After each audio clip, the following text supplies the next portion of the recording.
बिस्मिल्लाहिर्रहमानिर्रहीम। अस्सलाम वालेकुम नाज़रीन, फ़िदा आदिल हूँ और आप डेली मैदान देख रहे हैं। खैबर पख्तूनख्वा हुकूमत के मामलात के हवाले से और तहरीक इंसाफ के मामलात के हवाले से बात करेंगे। 8 सितंबर को कहा जा रहा है कि जी इस्लामाबाद में जलसा होगा। जो 22 अगस्त का जलसा था उसके साथ क्या हुआ वो तो आपको पता ही है। वज़ीर आला खैबर पख्तूनख्वा अली अमीन ख़ान गंडापुर को इस वक्त कई महाज़ों पर लड़ना पड़ रहा है।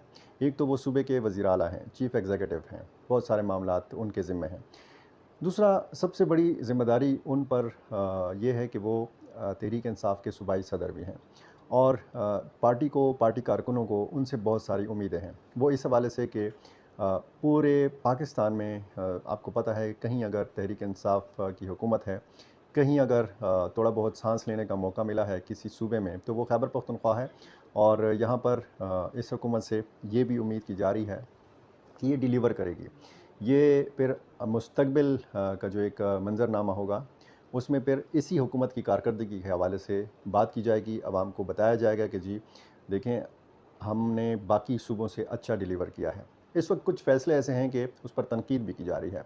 जैसे हाल ही में एक फ़ैसला हुआ है कि जी पेशावर और इस्लामाबाद में हॉर्स क्लब बनाए जाएंगे। घुड़सवारी के शौकीन हैं वज़ीर आला खैबर पख्तूनख्वा और पोलो के वो जो एक नेज़ा जिसके ज़रिए बाकायदा दौड़ लगाई जाती है घोड़े के ज़रिए, उस खेल के बड़े माहिर भी हैं और घोड़े पालने का भी शौक़ रखते हैं। तो इसी वजह से 20 करोड़ रुपए मंजूर किए गए हैं डेर इस्माइल ख़ान में, जो आबाई शहर है जहाँ से ये मुंतखब हुए हैं वज़ीर आला खैबर पख्तूनख्वा, और पेशावर में।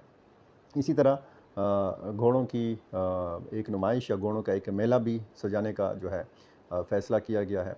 और साथ साथ 8 सितंबर का जो जलसा है उसकी तैयारियों के हवाले से भी अली अमीन ख़ान गंडापुर के ऊपर भारी ज़िम्मेदारियाँ बतौर सूबाई सदर भी आयद हुई हैं। पिछला जलसे में जिस तरीके से अली अमीन ख़ान गंडापुर का किरदार रहा है, या इस्टेब्लिशमेंट ने उनसे रब्ता किया या किसी और ने उनसे रब्ता किया और इन्होंने जाके फिर इमरान ख़ान तक पैगाम पहुँचाया और वहाँ से फिर जलसा मुलतवी करने की हिदायत सामने आई, तो उस हवाले से भी बड़ी लेदे हुई, बड़े तबसरे हुए। एक और जो कामयाबी हासिल की है अली अमीन ख़ान गंडापुर ने, वो ये है कि बल्दियाती मुलाजमीन ने 4 सितंबर को यहाँ पर खैबर पख्तूनख्वा असम्बली के सामने धरना देने का ऐलान कर रखा था।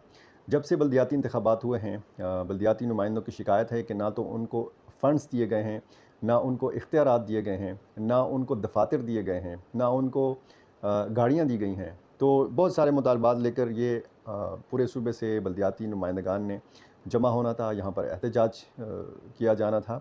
लेकिन जो आज मुलाकात हुई है बल्दियाती नुमाइंदों की वज़ीर आला खैबर पख्तूनख्वा से, उसमें ये मुज़ाकरात जो हैं ये कामयाब हो गए हैं। वज़ीर आला खैबर पख्तूनख्वा ने ये कहा है कि लोकल गवर्नमेंट एक्ट 2019 को बहाल कर दिया जाएगा।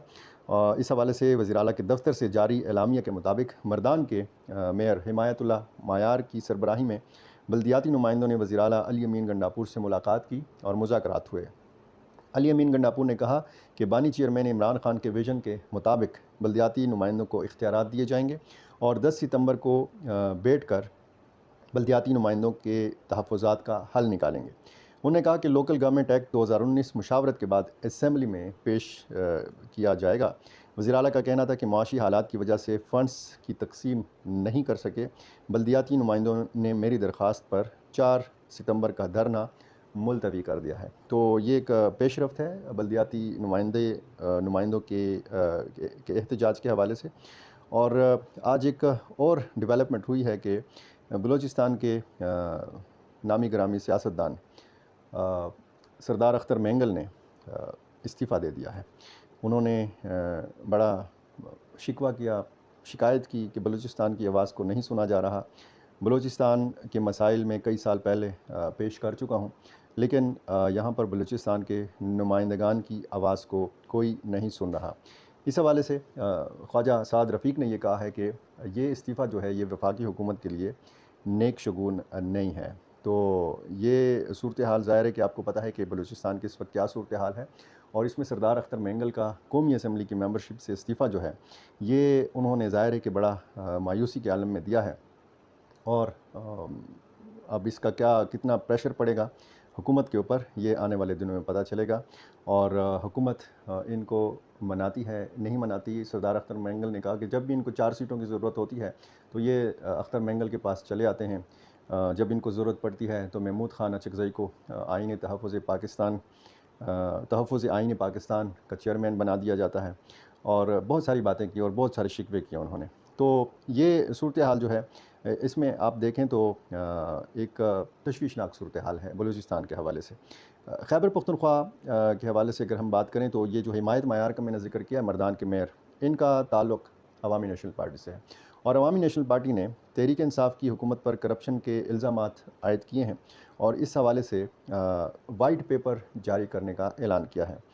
अवामी नेशनल पार्टी खैबर पख्तूनख्वा के तर्जुमान अरसलान खान नाज़िम ने इस हवाले से कहा है कि कंप्रोमाइज़्ड पख्तूनख्वा करप्शन का गढ़ बन चुका है। दोनों हाथों से इस सूबे को लूटा जा रहा है और सूबाई हुकूमत करप्शन की रोकथाम की बजाय ख़ुद इसमें मुलव्वस है। उन्होंने कहा कि वज़ीर आला पख्तूनख्वा और उनके भाई सूबे में जारी मुनज़्ज़म करप्शन के मास्टर माइंड हैं। सूबाई तर्जुमान ANP ने हुकूमत की मुबैना करप्शन के ख़िलाफ़ वाइट पेपर जारी करने का ऐलान करते हुए कहा कि चोरी के माल पर लड़ाइयाँ हो रही हैं और हुकूमती अरकान एक दूसरे पर इल्ज़ामात लगा रहे हैं। उनका कहना था कि सेक्रेटरीज़ और DC और AC की तकर्री तक के रेट्स फ़िक्स किए गए हैं। असातिज़ा के तबादलों से लेकर तमाम अहम सरकारी ओहदों, लीज़ेज़ और ठेकों के लिए पैसे लिए जा रहे हैं। अरसलान खान नाज़िम ने कहा कि महकमा सेहत में दवाइयों और मेडिकल ग्लव्स की ख़रीदारी तक में करप्शन की जा रही है। उनका मज़ीद कहना था कि सूबे में जारी बैड गवर्नेंस से सरकारी इदारे कमज़ोर तर होते जा रहे हैं। अवाम का एतमाद ख़त्म हो रहा है। सूबाई हुकूमत सरकारी इदारों को सियासी दबाव के तहत चला रही है, जो किसी तौर मुनासिब नहीं है। सियासी दखलंदाजी की वजह से तमाम इदारे अपनी कारकर्दगी में नाकाम हो रहे हैं। उन्होंने कहा कि अवामी फ़लाह व बहबूद के मनसूबों को PTI हुकूमत ने पसे पुश डाल दिया है। अवाम की मुश्किलात में कमी करने के बजाय हुक्मरान जमात के अरकान जेबें भरने में मसरूफ़ हैं। उनका कहना था कि अवामी नेशनल पार्टी जल्द ही मौजूदा हुकूमत की करप्शन और नाअहली के ख़िलाफ़ वाइट पेपर जारी करेगी। आज अफ़गान तालिबान की जानिब से उनका एक इदारा है जेलों में इस्लाहात के हवाले से और जो कैदियों के मामलात को देखती है, इस हवाले से इस इदारे के सरबराह ने एक प्रेस कॉन्फ्रेंस की काबुल में। मीडिया के नुमाइंदगान को उन्होंने बताया कि कोई 12 ममालिक ऐसे हैं कि जहाँ पर अफ़गान महाजरीन उन ममालिक की जेलों में कैद हैं और ऐसे अफ़गान महाजरीन की तादाद 8000 है। सबसे ज़्यादा अफ़गान महाजरीन की जो तादाद कैद है वो ईरान में है। ईरान में कोई 6000 अफ़गान पनाहगज़ीन ईरान की जेलों में बंधे हुए हैं और इनमें 1158 को अफ़गान तालिबान की मुदाखलत से रिहाई दिलवाई गई और 1000 को ईरान ने ख़ुद छोड़ा। अब भी 5000 के लगभग या इससे कुछ ज़्यादा ईरान में कैद हैं। काबुल समेत दीगर जो मुल्क के अंदर यानी अफ़गानिस्तान के अंदर जो जेलें हैं, इनमें 11000 कैदी हैं और इनमें 1000 ख़वातीन हैं और 150 गैर मुल्की भी अफ़गानिस्तान की मुख्तलिफ़ जेलों में कैद हैं। इनमें पड़ोसी ममालिक के लोग ज़्यादा हैं। पड़ोसी ममालिक में आपको पता है कि मुख्तलिफ़ ममालिक हैं, इसमें पाकिस्तान के कैदी भी हो सकते हैं। एक सवाल पूछा गया कि क्या अमरीकी जो शहरी हैं, जो 3 शहरियों के हवाले से बात की जा रही है, ये भी उन 150 गैर मुल्कियों में शामिल हैं? तो बताया गया कि जी नहीं, वो हमारी हिरासत में नहीं हैं। यानी ऐसे मराकज़ अफ़गानिस्तान के अंदर मौजूद हैं कि जहाँ पर कुछ गैर मुल्कियों को तफ्तीश के लिए रखा गया है। ये जो 150 की तादाद बताई गई है, इसमें वो 3 गैर मुल्की या 3 अमरीकी शहरी जो हैं, ये शामिल नहीं हैं। ये अमरीकी शहरी कहाँ पे रखे गए हैं, किस जेल में रखे गए हैं, इस हवाले से तालिबान हुक्काम ने अभी तक कुछ नहीं बताया। चूँकि मॉनिटरिंग का निज़ाम अफ़गानिस्तान में नहीं है, तो ये भी नहीं मालूम किया जा सकता कि इन 11000 कैदियों में जो अफ़गानिस्तान की जेलों में कैद हैं, इनमें कितने सियासी कैदी हैं। ऐसे लोग कितने हैं कि जो तालिबान हुकूमत के हमख़्याल नहीं हैं, उनके मुखालिफ हैं, उनको सियासी मुखालफत की वजह से सियासी कैदी बनाकर जेलों में बंद रखा गया है।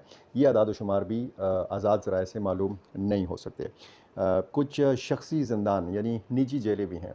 साबका वार लॉर्ड्स के दौर में अमेरिका जब यहाँ पे मौजूद था और अमेरिका जब यहाँ पे मौजूद नहीं भी था अफ़गानिस्तान में, तो मुख्तलिफ़ जो वार लॉर्ड्स हैं उन्होंने निजी जेलें कायम की थीं, ज़ाती अक़ूबत खाने कायम किए थे।